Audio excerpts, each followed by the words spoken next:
Hi friends, it's Lauren. Welcome back to my craft room. I'm grateful to have you here. It's hard to believe today is the last day of 2023. It's the 31st, the last day of the month. Happy New Year's Eve to all of you. But it is the last day, so we're going to be doing some Halloween fun. I'm using the Sabrina stamp set and coordinating dies from Hello Bluebird. And then I also knew that I wanted to bring in my Halloween bats die set from scrapbook.com, and I wanted to make purple bats. So I'm grabbing my purple 6x8 cardstock pad, also from scrapbook.com. I have this 6x6 piece of green gingham paper. It was like a freebie when I purchased something from Fawn. And I'm going through the purples to see which purple shade I like the most that will match this green. And once I find a color I'm happy with, I'll go ahead and peel that out. I'm also going to use the medium die from the bat, so the third largest or third smallest from either which way you want to go. It's the middle one. And I die cut a bunch of bats from that purple cardstock. I pretty much die cut as much as I could from that one sheet. I also did some partial die cutting not to waste any paper, just in case I could tuck in any parts of the bats in open areas when I make my background. And to add some fun to these bats, I am blending on the Lisa Horton Crafts Cloud 9 Interference ink in the color Lavender Fields, which is this really pretty bright purple. And if I were doing this on a darker piece of cardstock, there is a green kind of shimmer to it. So it's really hard to see on camera, unfortunately, but in person, when you tilt the card into the light, the purple has this really pretty kind of pale green shimmer that you can see when the card is done. So I did that for all of my bat pieces, just adding it under the bats and at the top of their wings, as well as on its little ears. And then I went ahead and put some on my glass board, added some water, and I'm going to splatter all of my bats as well as my green gingham paper with this ink. So I'm going to clean up my glass board and make sure everything dries. And once they're ready, I'm going to start with getting my background put together. So I'm going to trim down my 6x6 piece here to A2 in size. I guess it's slightly smaller than A2. I trim it to be, this is like my current favorite thing to do right now, is trim it to 4 1/8 by 5 3/8. So that way there is a tiny little white border around my background of my card base, because I always use white card bases for my cards. So now I'm going to play around with the layout using my bats and all of these pieces of bats to create a fun pattern that I just designed myself as much as I could with all of these different bat pieces, trying to puzzle piece them together and fill in that background while still having that green gingham show through. So I'm just going to show a couple of pieces, gluing them down. I'm using my liquid adhesive, and I'm going to pick one piece up at a time. You have to have patience. Don't accidentally brush your arm across your card. Don't ask me how I know. And I'm just picking up one piece at a time, adding my adhesive behind that piece, and then gluing it right back to where I picked it up. So I'll do that for all of the pieces in this background. Here I am adding the last one. And I did trim off some pieces to reduce my amount of glue if I knew I was only going to have a small piece of the bat on there. And once the glue was pretty much dry, it was still drying, I trimmed off the edges so that everything lines up to that same green gingham size. For my stamping, I'm going to be stamping the adorable witch on her broom. She's my favorite, and the two little bats for this card.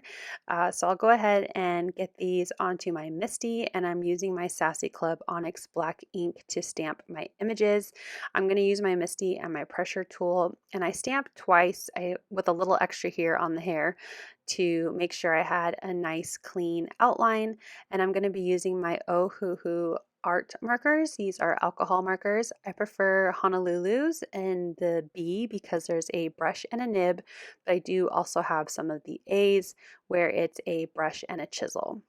So I'm going to start by coloring my witch. I wanted to use a darker skin tone color. I'm trying to not just make characters that look like me or my daughter.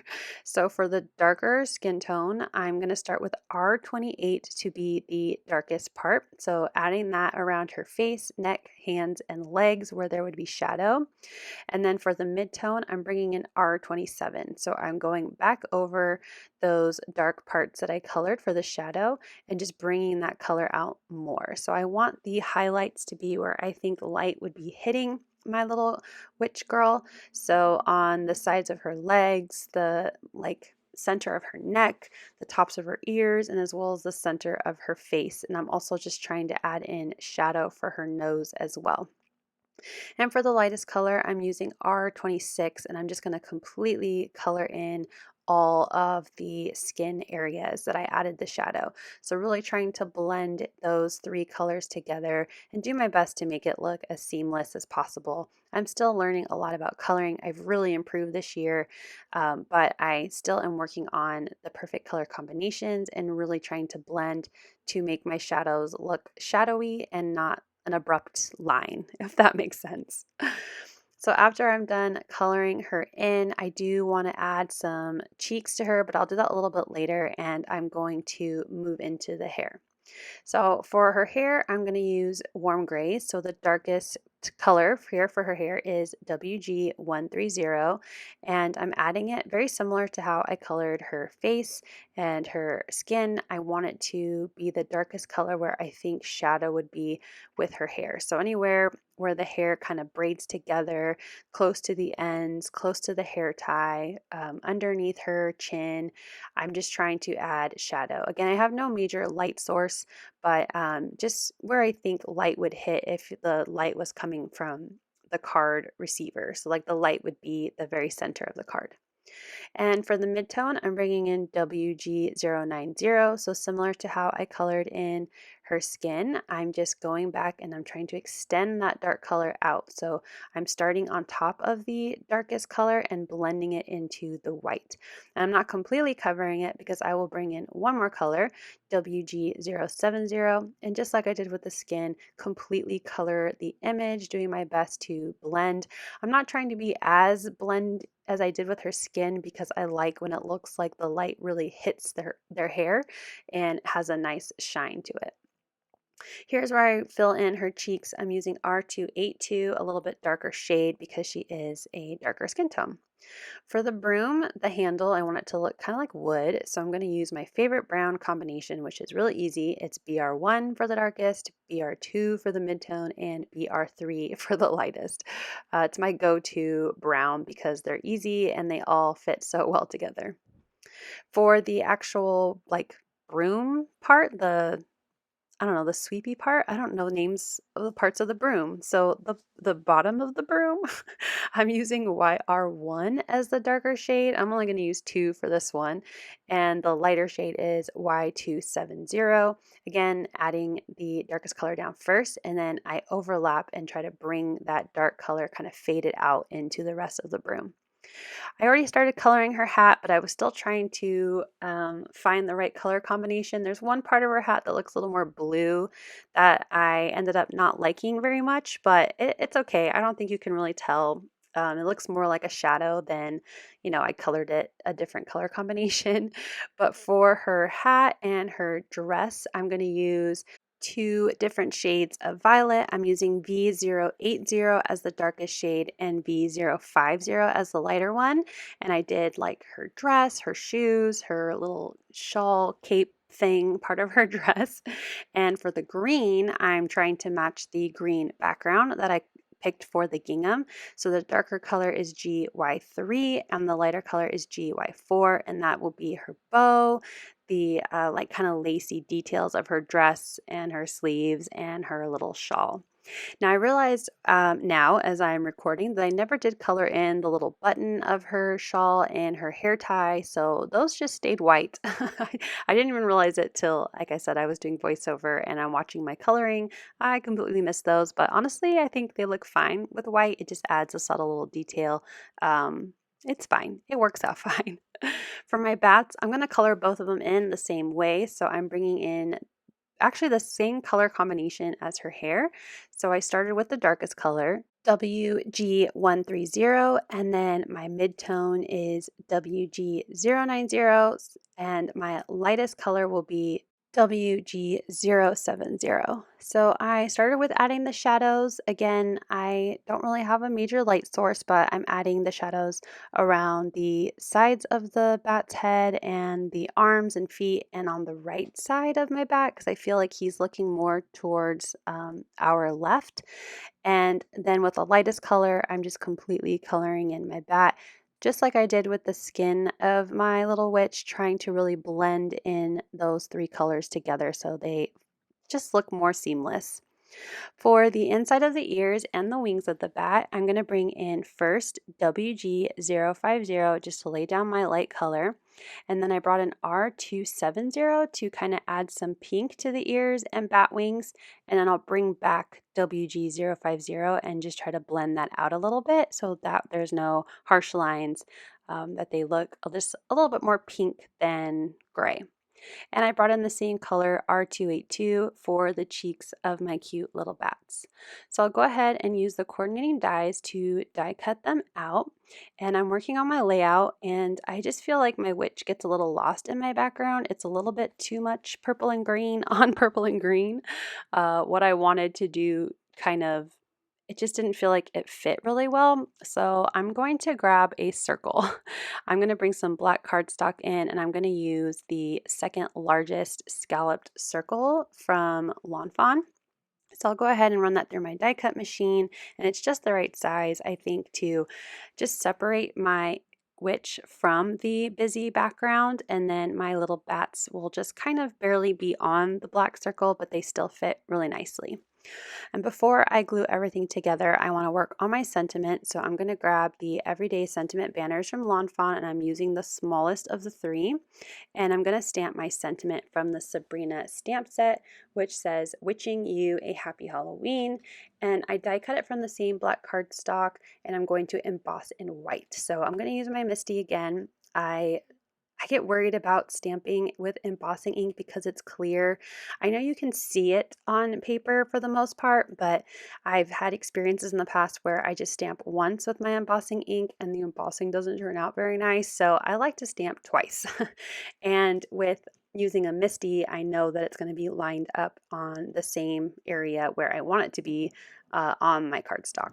So I'll start by adding my anti-static powder. This is my Rabbit Hole Designs tool. It's one of my favorites, and I added some powder to that black banner, and I'm adding my embossing ink to my sentiment. And like I said, I like to stamp twice, make sure I have enough ink there for the embossing powder to hold on to. I have my super fine white embossing powder ready to go, and I'll hold my banner with my reversible tweezers so I don't burn myself when I bring out the heat gun. I do it all the time. I just am heating up and realizing that I'm getting too close to my fingers. So using tweezers helps with that. So once I have my embossing powder on my banner and I make sure that there aren't any stray pieces, I went ahead and put my embossing powder away, warmed up my heat gun, and melted that sentiment down. And it looks so pretty. I love white embossing powder on black cardstock. It just always looks so nice. I'm going to use my tape gun here to add adhesive to the back of my background, and I'm gluing this to my top folding A2 card base. I like to start closest to the score of the card. So at a time like this where I noticed that my fold wasn't perfect, I can trim off excess of my card, and now my background looks so much more centered. I want to pop up my scallop circle here, so I'm going to use some foam adhesive, and because it's black cardstock, I'm excited to use some of my black foam adhesive. I peeled off the release paper, and I'm going to add this to my card base. I'm going to use the scallop details to get it centered, and I'm going to have it not quite centered vertically. No, horizontally? No, horizontally it is centered. Vertically, it's a little bit towards the top. Did I do that right? I hope I did that right. Anyways, it's not quite center. It's a little bit up. And that way I can fit my sentiment under that scallop circle and everything will look centered to the card. So I added some foam adhesive behind my cute little witch and got her centered to the circle. And I'm adding foam adhesive to the back side of my bats, just where they overlap with the black cardstock. So that way they'll be on the same kind of depth level as my witch. So I'm using scrapbook.com's foam squares and 1/8 foam strips to add these images on. And I will use those same foam strips to attach my sentiment banner. So now that the embossing powder has cooled down, I'm just using a Swiffer cloth to pick up any excess anti-static powder, and again trimming my 1/8 of an inch foam strips to fit behind my sentiment.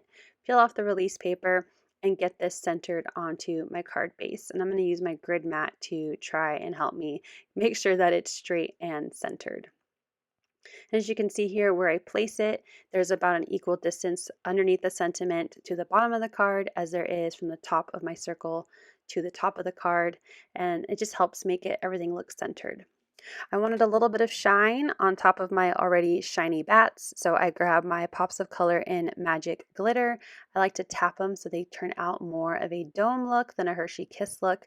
And here is a final look at my Halloween card, the last one for 2023. Thank you so much for watching and I just appreciate all of you. It's the last day of the year, so let me just say thank you to my subscribers and people who watch my videos. It really means the world to me, and I couldn't be here without you guys. I love you all. Have a wonderful and happy and safe new year. Thank you so much for watching. I hope you'll click like, and if you're new here, I hope you'll subscribe and come back. As always, you can find everything I use down below in the description box. Thank you and have a wonderful day. Bye!